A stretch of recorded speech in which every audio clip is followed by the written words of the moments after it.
নমস্কার বন্ধুরা, কেমন আছেন সবাই? আশা করি আপনারা সবাই খুব ভালো আছেন। তুফাস রান্না বান্নায় আপনাদের সবাইকে স্বাগত জানাই। আজ আমি হাজির হয়েছি ইউটিউবে সবার প্রথম একদম নতুন রেসিপি গন্ধরাজ শিম পাতুরি। দুর্দান্ত স্বাদের এই রেসিপি অবশ্যই একবার বাড়িতে ট্রাই করে দেখবেন। গরম ভাতের সাথে দুর্দান্ত লাগে আর একদম সাধারণ উপকরণ দিয়ে খুব সহজেই তৈরি হয়ে যায় এই রেসিপি। চলুন তাহলে দেখে নিই আজকের রেসিপি গন্ধরাজ শিম পাতুরি।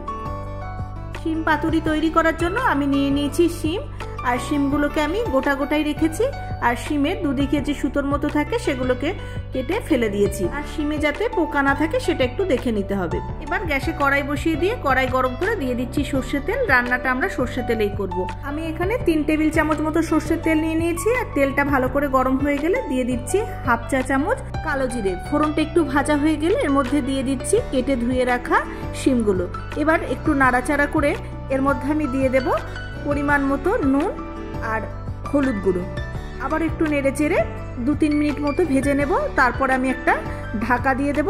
আর ঢাকা দেওয়ার পরে গ্যাসের আঁচটাকে মিডিয়ামে করে দিয়ে 3-4 মিনিট মতো রেখে দেবো। আর এর মধ্যে আমি মশলাটা বেটে রেডি করে নেব।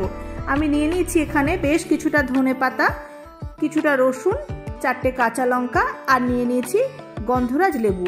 এবার আমি এগুলোকে মিক্সিতে বেটে একটা মিহি পেস্ট তৈরি করে নেব। আমি মিক্সি জারের মধ্যে দিয়ে দিচ্ছি ধনেপাতা। আমি এখানে 2 আঁটি ধনেপাতা নিয়ে নিয়েছি। আর নিয়ে নিয়েছি একটা মিডিয়াম সাইজের রসুন। আর নিয়ে নিয়েছি 4টে কাঁচা লঙ্কা। ঝালটা আপনারা আপনাদের স্বাদ অনুযায়ী দিয়ে নেবেন। আর দিয়ে দিচ্ছি অল্প জল, এতে ধনেপাতাটা খুব ভালোভাবে বাটা হবে। 3-4 মিনিট পর ঢাকনাটা খুলছি। আর দেখুন শিমগুলো কিন্তু খুব ভালোভাবে ভাজা হয়ে গেছে। শিম রান্না হতে খুব বেশি সময় লাগে না। এই 3-4 মিনিটের মধ্যেই দেখুন শিমগুলো খানিকটা মজে গেছে আর মোটামুটি ভালোই সিদ্ধ হয়ে গেছে। এবার এর মধ্যে আমি ধনেপাতা বাটাটাকে দিয়ে দিচ্ছি।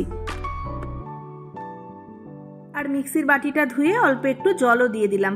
এবার একটু নেড়ে চেড়ে নিচ্ছি। আমি এখানে 300 গ্রাম শিম নিয়ে নিয়েছি।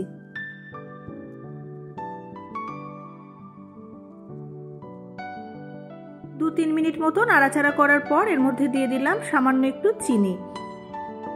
আবার একটু নাড়াচাড়া করে চিনিটাকে ভালো করে শিমের সাথে মিশিয়ে নিচ্ছি। এবার আমি এর মধ্যে গন্ধরাজ লেবুর রসটাকে দিয়ে দেব। রান্নাটা যখন প্রায় হয়ে আসবে আর 2-3 মিনিট মতো বাকি থাকবে তখনই কিন্তু লেবুর রসটাকে অ্যাড করব। আর দিয়ে দিচ্ছি 2-3টে গন্ধরাজ লেবুর পাতা। আপনারা যদি গন্ধরাজ লেবুর পাতা না পান তাহলে যে কোনো লেবুর পাতা দিলেও চলবে। এবার একটু নেড়ে চেড়ে মিশিয়ে দিচ্ছি।